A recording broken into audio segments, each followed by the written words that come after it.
A blessed day to you all, my sports to the bone people. Welcome back to another video. Thank you all for tuning in. Hope everybody's doing okay. Hope you're all enjoying this beautiful day. Alright, so couple of stories to touch on in this video. So last night we had Guyana Amazon Warriors versus the St. Lucia Kings. Now the Guyana Amazon Warriors, they were defeated by the St. Lucia Kings. So the Kings, they have actually booked a spot in the final. And the Warriors, they will have to take on Barbados to see who will go up against the St. Lucia Kings in the final. So we're going to give you a quick recap of how that game went. Plus, we see where Evin Lewis, he will be heading to South Africa. Yes. So Lewis, my viewers and subscribers, we saw him in the CPL, and he started off pretty well, sort of faded away in the latter stages, but he will be heading to South Africa. So we're going to give you some information on that. Plus, we're going to talk a little bit about Usain Bolt. Yes, Usain Bolt, through his lawyer, has actually given an update on how he's feeling about his $12 million that was allegedly stolen by SSL in Jamaica there. So give a listening ear until the end and let me know what you all think in the comment section. All right, so before we go into the cricket, let me talk a little bit about Usain Bolt. Now, I'm taking this from the Jamaica Gleaner, so credit goes to them. If you have been following this story, well, I spoke about it a couple times earlier this year and I think late last year. Usain Bolt lost over $12.7 million US, that is, right? That he had at the SSL company there in Jamaica. And, he recently gave some information through his attorney that he hasn't heard any update and he wants to know what's going on with his money. So, the Jamaica finance minister, well, I don't know if I should say farmer because he will be leaving to take up a post at the IMF shortly. He had given an update that they will be having people coming in from Canada, people from US, people from England, people from Timbuktu, the FBI. They came out and spoke a whole lot of things, saying that they have all type of people on the case to try and get to the bottom of this. But if I have actually learned anything growing up in my country, is that very rarely people at that level are held accountable. You understand? We have seen it countless number of times where these people, they do all sort of criminal behavior and get away with it. So this is Bolt's lawyer, and this is what he had to say. Dr. Nigel Clark announced that investigators were coming from Canada, England, from Timbuktu, and from the United States. We haven't had one ounce of information regarding the outcome of those investigations, so we don't know who took the money. We can turn to, because everything is now undercover, right? So they are saying, the information is not forthcoming. They have no idea who took the money. They don't know where to go or who to take to the courts next. As I said, this is how it's sad to say, but we have seen this over and over. You understand? When you have people of this sort of caliber, do them sort of things, it's either you're going to take a million years to get started, or get started any at all. It's sad. Anyways, let's go on to the CPL.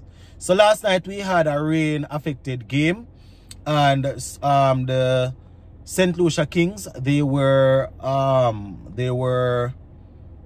able to get the better of Guyana Amazon Warriors. They batted first and they scored 198 for 5. In truth and in fact, I think that based on how they were going, they would have scored 220, 230.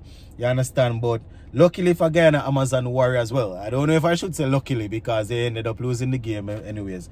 The bowlers were able to pull it back, from over number 15 down to number 20. You understand? So 198 for 5.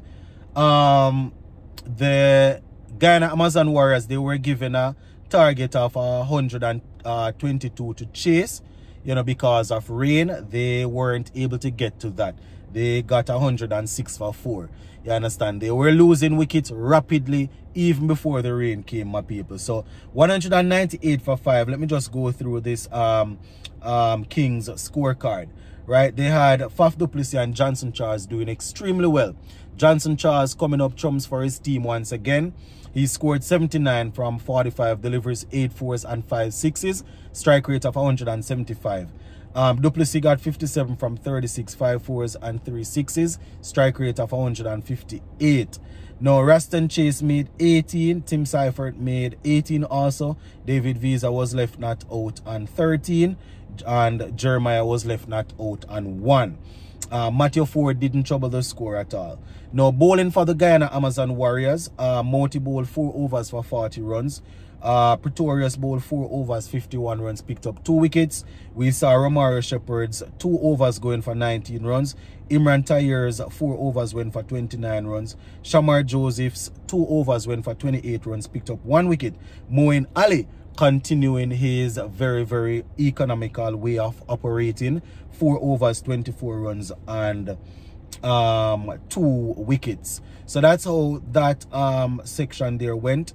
Now, when it was time for the Guyana Amazon Warriors to chase, they opened with Gerbers and Kemo Paul. So another change there. They keep on mixing it and changing it up this season. Gerbers, he got 24 from 18, 2 sixes and 1 4. Kemo Paul made 14 from 15 before he was given a ball there by Alzari Joseph. Slower ball which he clipped around the corner and was out caught. Shea Hope, 27 from 22, 2 sixes and 1 4. Got off to a start, looked as if he was going to do pretty well, and then he was outfoxed by Raston Chase and skied 1. Shemran Hetmyer, my people, once again was looking very good, looking as if he meant business. But unfortunately for him, the rain had other ideas. So he was left not out on 37, having faced 18 deliveries, 4 sixes, strike rate of 205. Now, I know the Amazon Warriors fans will be saying, boy, I want to win the games, I want to win this. In all honesty, I am satisfied with Hetmyer getting runs this season. That's what I want. It's not that I don't want your all franchise to win, but I'm looking at guys through all of the franchises, 6 franchises. I'm looking at people that I want to scoop up and throw into my T20 squad. And I am looking for them to score runs and take wickets. That's what I'm looking for. Pretorius made 2 and Moeen Ali was left not out on 1. Bowling for St. Lucia Kings, Carey Pierre, he bowled 3 overs, 23 runs. Matthew Ford, 1 over, 5 runs. Alzar Joseph, 2 overs, 9 runs, 1 wicket. Economical there. Noor Ahmed, 3 overs, 35 runs, 1 wicket. David Visa, 1 over, 3 runs, 1 wicket. Raston Chase, 3 over, 31 runs, and he picked up the solitary wicket, the wicket there of Shea Hope. So, the Guyana Amazon Warriors losing that game there. So St. Lucia Kings winning by 15 runs on the DLS system. So that's how it went, my viewers and subscribers. You know, the player of the match, Johnson Charles, for his 79 from 45 deliveries. So good to see Johnson Charles there getting some runs in a crucial game. Now, before we go, the South Africa T20 league that comes on next year, early next year, the 2025 season. I think it starts in January, and Evin Lewis, he has managed to secure a spot over there. Yes, he was drafted. I mean, a couple of our players ended up getting drafted. You know, I'm gonna zoom in on those players after the CPL, I think, but I just wanted to point this out. You know, Evin Lewis was picked up by a team. I think let me see, the Pretoria Capitals. The Pretoria Capitals, he was picked up by that team, and he actually you know, was one of the highest player in terms of money paid for. So, you know, shout out to Evin Lewis.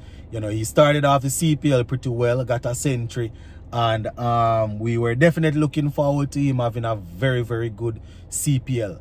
You understand? You know, he didn't finish off as strong as we would have liked, but good to see him working his way back into the thick of things, my people. This is how you do it. You know, you're out of things for a little while. You come back, you get a chance in the CPL, you know, get some runs. Hopefully goes to the SA T20 league there, get some runs under his belt, you know, and hopefully plays a couple more, and then, you know, we see him back in the maroon colors. Based on what I am seeing, I think it's over 80,000 US dollars that he went for. So very, very good, my people. Very, very good. So shout out to Evin Lewis. Big up on yourself. Stay safe.